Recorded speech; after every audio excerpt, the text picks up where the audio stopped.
morning, dear students of class 9 and also the students of class 10.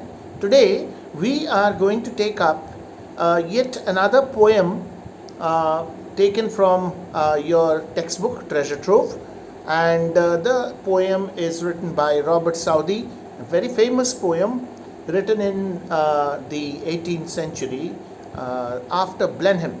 So we are going to see what this poem is all about, but before that, on your screen, as you can see, there is this illustration of old Casper, who is the chief protagonist or one of the main characters or the main character of this particular poem, from whose mouth we are going to hear many things concerning the Battle of Blenheim, which he narrates to his two grandchildren who are standing in front of him. The little girl who is called Wilhelmine, and then the little boy whose name is Peterkin. And if you notice carefully, you can see that old Casper is holding a skull, a human skull, in his right hand, and this little girl is looking at his face with a kind of inquisitiveness, as if she is wanting to know something. And even the boy who has actually found this skull while playing, the two grandchildren of Casper, this old man who is a farmer, they want to know from him how this skull in particular has come about, and why is it that there are several such skulls very often found in the area where they live. So before we read the text of the poem, let us first read about the poet and also about the poem, and then a little bit about the background or the history of the Battle of Blenheim, and then we'll begin with the text of the poem, and we'll try to understand line by line what the poem is all about. So now let me scroll up first to that page which is taken from your textbook.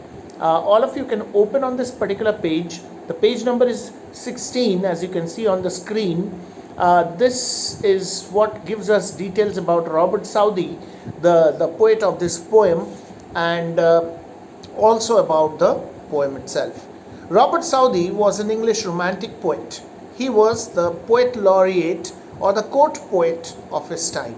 Now in England, the most prestigious honor and the recognition that a poet can get is to become the poet laureate, which means become the official poet of the court of the king or the queen. So that is what Robert Southey had become in his time. He wrote this poem in 1796. So I told you already that this is an 18th century poem written in the year 1796. That is the last decade of the 18th century. And it is all about a battle which took place in Blenheim, a village in South Germany, in the year 1704. So you see, the poem is based on something which had happened more than 90 years ago. Okay, so the reference is to the Battle of Blenheim, and this battle had taken place in a village in southern Germany. Now this poem is essentially an anti-war poem, which means that the poet tries to focus on the fact that war doesn't do anything good. It only causes human suffering and devastation. You have already done the old man at the bridge, where you have seen the futility of war being brought out by the author in that short story. And now we are going to read this poem, which is also an anti-war poem. So it is an anti-war poem that sharply criticizes the destruction and death caused by war. The poet uses the simple narrative of a grandfather explaining to his two grandchildren his own suffering and the suffering of many others like him who were victims of the Battle of Blenheim. The grandfather cannot give any good reason for war and can only repeat that it was a famous victory.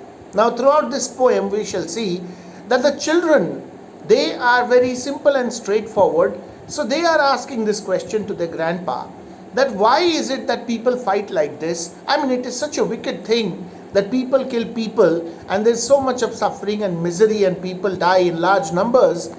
But old Caspar only can say one thing, and that is it was a famous victory. So he is the representative of that era where people were brainwashed into believing that fighting wars and dying in the war was something very glorious or something very great. So victory mattered more than human life. For them, victory was more important than human life. But the present generation, represented by these two little grandchildren of Caspar, they are, of course, after 90 years, when Caspar is telling them about all this, they cannot understand. They cannot understand the logic behind this, that if people kill each other and people die in large numbers, how can it be a great victory? I mean, what is the greatness in that? When people are being killed and when people are losing their near and dear ones, what is so great about it? So they, in their simple mind, they cannot possibly comprehend or understand what Caspar is trying to say. So this is the whole idea behind writing such a poem, to make the reader realize that war really doesn't do anything good. It only creates misery and human suffering, death, devastation and destruction. It only leads to bloodshed, and it only leads to losing one's near and dear ones. So there's nothing great about warfare. So this is what Robert Southey wants to bring out as the theme of this poem, and that's the reason why he writes this poem. Obviously, this was the propaganda that was indoctrinated in the common people. So in those days, 90 years ago, when Caspar was a young man, such propaganda was done by the administrators, the kings or the people in power, to make the common people believe that there was really something great about war. The poet wants to emphasize through the repetition of the lines that wars are senseless. Wars make no sense at all. Futile. Futile means useless. And evil. Evil, definitely evil, because it causes death, killing. So evil. And that in war there are no real winners. Even the winner is actually a loser. You can possibly win, but at the cost of so many human lives. So what is that victory after all? That victory is not really victory, where you have lost so many people on your side as well. So there are no real winners in warfare. This is a powerful poem that echoes Wilfred Owen's famous quote, "The pity of war." Wilfred Owen was another very famous British poet, and he was also a soldier, and so he had said something about the pity of war. That means war brings about a situation of suffering which is really piteous to look at. This poem is a wake-up call. It's a wake-up call, just like an alarm which sounds in the morning and wakes you up, that you have classes from 8 o'clock. So you must get up and get ready for your classes. So this poem is also like a wake-up call to seek peaceful solutions to all conflicts. Now, Indo-China conflict. Peaceful solutions are suggested, or people want peaceful solutions. War is not a solution. So peaceful solutions through dialogue is always recommended instead of fighting and killing each other. So then let's read a little bit more about this poem and its background. After Blenheim is an anti-war poem written by English Romantic Poet Laureate Robert Southey in 1796. The poem is set at the site of the Battle of Blenheim, which was fought in 1704. With the questions of two small children about a skull one of them has found, their grandfather, an old man, tells them of burned homes, civilian casualties, and rotting corpses. Corpses? Dead bodies. While repeatedly calling it a famous victory, the poem depicts the common man's ignorance of the motives of wars. The speaking characters are old Caspar, whose father lived in Blenheim, his granddaughter Wilhelmine and his grandson Peterkin. Old Caspar had finished his work and was sitting in the sun in front of the cottage. So the poem talks about an evening when old Caspar the farmer, he had finished his day's work and he was sitting just in front of the cottage in which he lived, at the doorway of the cottage. Okay, so Peterkin, okay, and watching his little granddaughter playing. So he was watching his little granddaughter playing in front of him. Peterkin, his grandson, has been rolling a hard round object he found near the stream. He brings it to the old man, who explains, "'Tis some poor fellow's skull," said he. So Caspar explains to the boy. The boy doesn't understand. He has never seen a skull in his life. He has found a ball-like object. It's hard and round. It's white in color. He brings it to his grandfather and says, "Grandpa, what is this? I found it over there." So he says, "This is some poor fellow's skull." He admits, who admits? Caspar admits that he often finds them while ploughing in the garden. The children anticipate a story. Now, small kids, they often look for a scope or a chance to listen to a story being told to them by the elders, especially grandparents. So the children become interested at once. And little Wilhelmine looks up with wonder-waiting eyes. So Caspar explains to the children the story of the battle, that the Duke of Marlborough routed the French. So the Duke of Marlborough had a fight with the French, although he admits he never understood the reason for the war himself. He also mentions that his father had a cottage by the rivulet. He says, "My father lived at Blenheim, where Peterkin found the skull. The soldiers burnt it to the ground, and his father and mother had fled with their child." The following verse refers to a childing mother or a mother with a child, and many of them died with the newborns, possibly alluding to his own mother. You never know. Possibly he is mentioning many expecting mothers who died with a child in their womb, and among them, maybe perhaps one of them was old Caspar's own mother too. So an allusion is used here. Thousands of corpses lay rotting in the fields. Corpses, dead bodies. They were rotting, they were lying. Nobody to carry them off, to bury them. But he shrugs it off as part of the cost of war. Wilhelmine says it was a wicked thing. See, children are very innocent and simple, and their thinking tells them that it was a wicked thing. So the little girl says, "But that was a very wicked thing to do, killing people." But he contradicts her. Who? Caspar. He says, "No, no, no. It was a famous victory. So, even if people died, doesn't matter. Ultimately, what matters is the victory," according to Caspar. So, this is something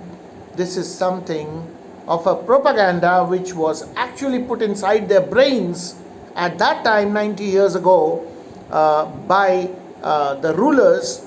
Common people were made to believe that dying is not a big issue. What is more important is winning in the war. So this poem is a scathing commentary on man's cruelty to man. Now we see this portion on your screen. You can see the Battle of Blenheim.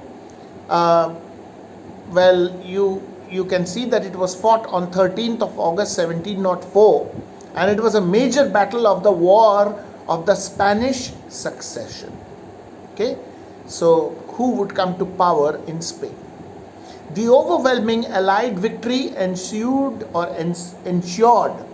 the safety of Vienna from the Franco-Bavarian army, thus preventing the collapse of the reconstituted Grand Alliance. So you can just refer to your workbook. Your workbook also has the historical basis of the Battle of Blenheim. So you can go through that. Now let's see what the poem contains. So see, so many countries were involved. England, Scotland, Austria, Prussia, and this side you had France, Bavaria. So commanders and leaders. So on the part of England, Duke of Marlborough and Eugene of Savoy, and then you had all these people. and look at the strength of the two armies, and then casualties and losses. This is very important. Imagine so many killed. You can see on your screen. So we'll read the text of the poem now, give a quick reading to the text, and then we'll come back and try to understand line by line. So the introduction part is over. You can refer to your workbook, and now let's read the text. It was a summer evening. Old Caspar's work was done, and he before his cottage door was sitting in the sun. And by him sported on the green his little grandchild Wilhelmine. She saw her brother Peterkin roll something large and round, which he beside the rivulet in playing there had found. He came to ask what he had found, that was so large and smooth and round. Old Caspar took it from the boy, who stood expectant by, and then the old man shook his head, and with a natural sigh, "'Tis some poor fellow's skull," said he, "who fell in the great victory. I find them in the garden, for there's many hereabout, and often when I go to plough, the ploughshare turns them out. For many thousand men," said he, "were slain in that great victory. Now tell us what was all about, young Peterkin," he cries, and little Wilhelmine looks up with wonder-waiting eyes. "Now tell us about the war and what they fought each other for." "It was the English," Caspar cried, "who put the French to rout. But what they fought each other for, I could not well make out. But everybody said," quoth he, "that was a famous victory. My father lived at Blenheim then. Yon little stream hard by, they burnt his dwelling to the ground, and he was forced to fly. So with his wife and child he fled, nor had he where to rest his head. With fire and sword the country round was wasted far and wide, and many a childing mother then and newborn baby died. But things like that, must be at every famous victory. They say it was a shocking sight after the field was won, for many thousand bodies here lay rotting in the sun.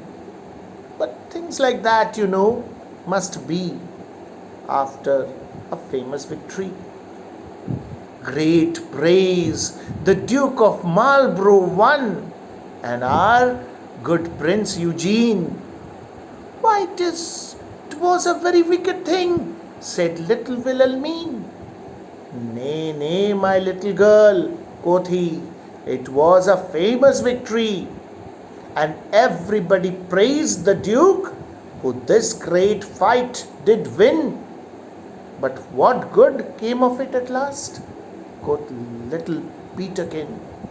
Why, that I cannot tell, said he, but 'twas a famous victory.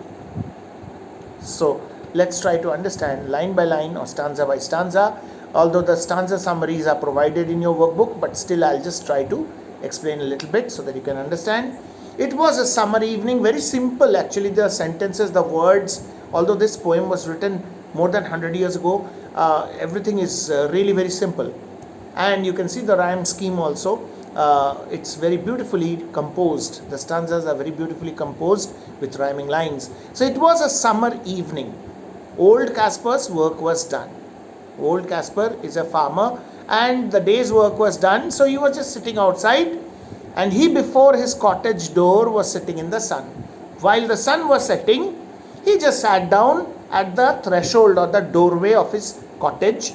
And why was he sitting there? Enjoying the last rays of the setting sun and also watching his grandchildren.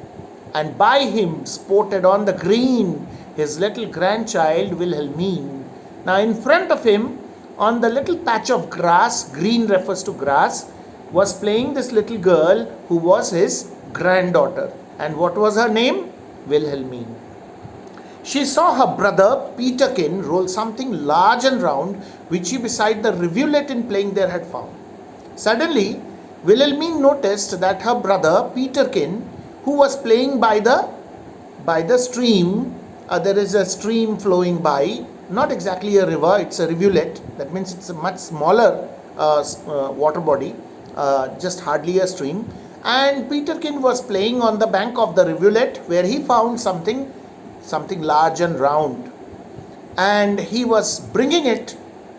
Now, as small children do, whenever they find something strange or odd, any object which they don't know what it is, they generally bring it to the elders and ask them, what is this?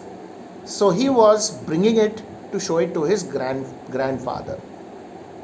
He came to ask what he had found that was so large and smooth and round. Now, it's a human skull, so naturally it is round and it's smooth because it's only the bone and no flesh, no skin, no hair, nothing. So naturally it's very smooth. Old Casper took it from the boy. This is the scene which I showed you in the beginning. Old Casper took the skull and he is holding it on his lap, and is then speaking to his two grandchildren, who stood expectant by. Now the boy is expecting old Casper to say something, so he's looking up at his face with inquisitive eyes, and also the girl. And then the old man shook his head and with a natural sigh said these words. What did he say? "'Tis some poor fellow's skull." For the sake of rhyme, tis means it is. It is the skull of some poor fellow who died during the Battle of Blenheim. That was 92 years ago, said he, who fell in the great victory. So he must have fallen, or he must have died during the course of that great war or Battle of Blenheim, and he refers to it as a victory. "I find them in the garden, for there's many hereabout." So Casper tries to explain as if it's nothing, as if it's common. "See, I keep on finding such skulls in this garden in front of my house, and often when I go to plow, the plowshare turns them out, and even when I go to plow the fields, the plowshare is the sharp tool which digs into the earth, and while plowing, you must have seen a farmer plowing the land, so he tills the soil with the help of a plowshare. So he says that when I plow, very often the plowshare turns them out of the ground. It comes out, such skulls keep on coming out from the earth when I dig the earth." So there were many dead and during the course of that war or the Battle of Blenheim, and so now the skulls and bones are easily to be found everywhere. "For many thousand men," said he, "were slain in that great victory." Because many thousand people, many thousand men were actually killed during the course of that great victory. "Now tell us what was all about, young Peterkin," he cries. Now the boy becomes more inquisitive. He says, "Please tell us everything about this battle." And little Wilhelmine looks up with wonder-waiting eyes. So both the children are very curious to know what their grandfather is talking about. They want the details now. With wonder-waiting eyes and with inquisitiveness, both of them are demanding from their grandpa that he should tell them. "Now tell us all about the war and what they fought each other for. So tell me the reason why they fought and everything else about the war." "It was the English," Casper cried, "who put the French to rout. Actually, this war was something caused by the English. The English side, they challenged the French side, and then the battle started. But what they fought each other for, I could not well make out." But old Casper clearly declares, he surrenders.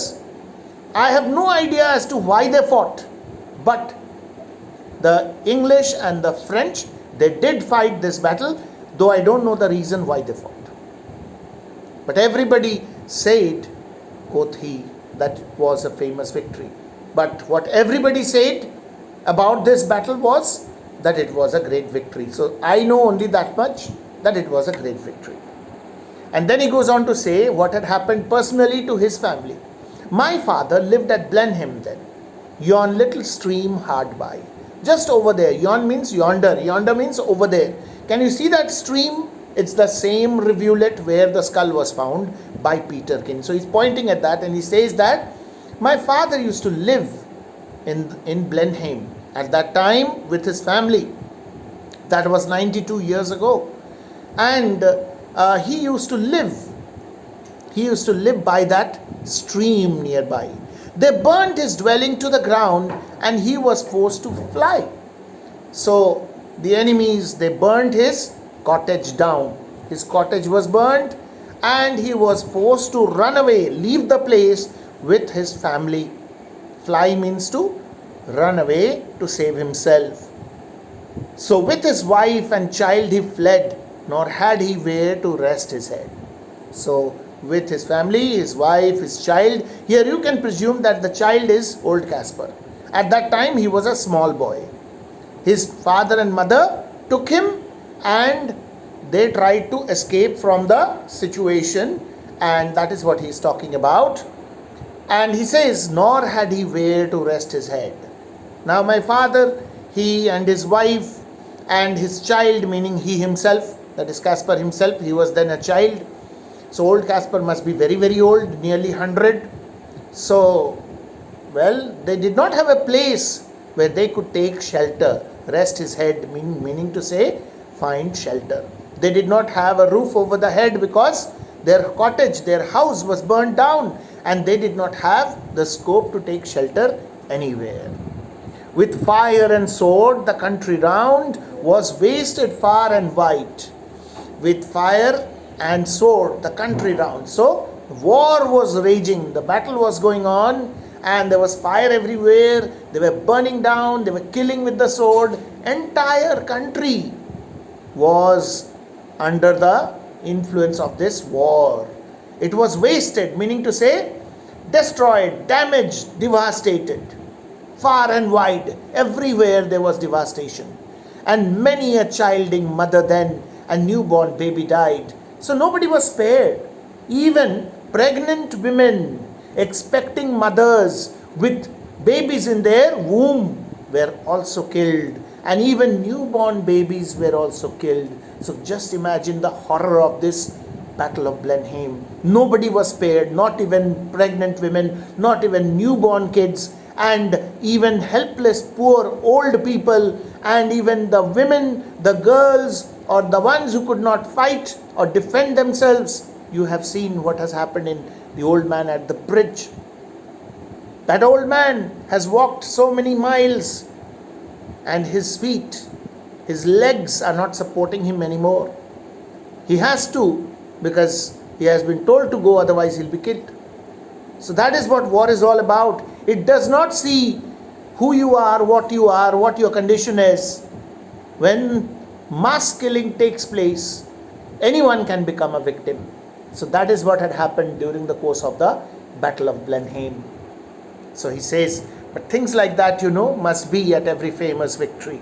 Then such things keep happening in case of famous victories. So it's nothing, no big deal. That's how Caspar wants to put it. They say it was a shocking sight after the field was won, and many thousand bodies here lay rotting in the sun. I don't need to explain, it's very simple. That after the war ended, dead bodies were lying in the battlefield, rotting in the sun, nobody to pick them up, nobody to give them a proper burial. But things like that, must be after a famous victory. But old Caspar keeps on repeating the same thing. But then, such things do happen. When we are talking in terms of a great victory, these are nothing. Great praise the Duke of Marlborough won, and our good Prince Eugene, because they were together against the French. So, great praise was won, by the Duke of Marlborough and Prince Eugene. But look at Wilhelmine, the little grandchild. She says, why, it was a very wicked thing. Of course, children are very straightforward. She can sense that there was nothing good in it. So why is our grandpa saying again and again it was a famous victory? Why, it was a very wicked thing, said little Wilhelmine. Nay, nay, my little girl, quoth he, it was a famous victory. No, no, My little girl, you don't understand. It was a famous victory. So this is how Caspar puts it. And everybody praised the Duke, who this great fight did win. Everybody praised the Duke, you see. But what good came of it at last? Quoth little Peterkin. Peterkin is also asking the same question. But what is the good of it? When you have killed so many people, when you have caused so much of devastation, death, misery, then what is the good of this kind of battle? Why, that I cannot tell, says old Caspar. He doesn't know. So he cannot give an explanation, logical explanation to it. Said he, but was a famous. So I have explained the poem to you. I have also given you an idea about the basic theme of the poem, which is that war doesn't do anything good. It only causes human suffering, misery and devastation. After Blenheim by Robert Southey is therefore officially done. Now please go through whatever is given in the workbook, critical appreciation, summary, and also the theme or the themes mentioned in the workbook thoroughly, so that you have no doubts whatsoever. I hope I have been able to make you understand. That's it for this session. Thank you very much.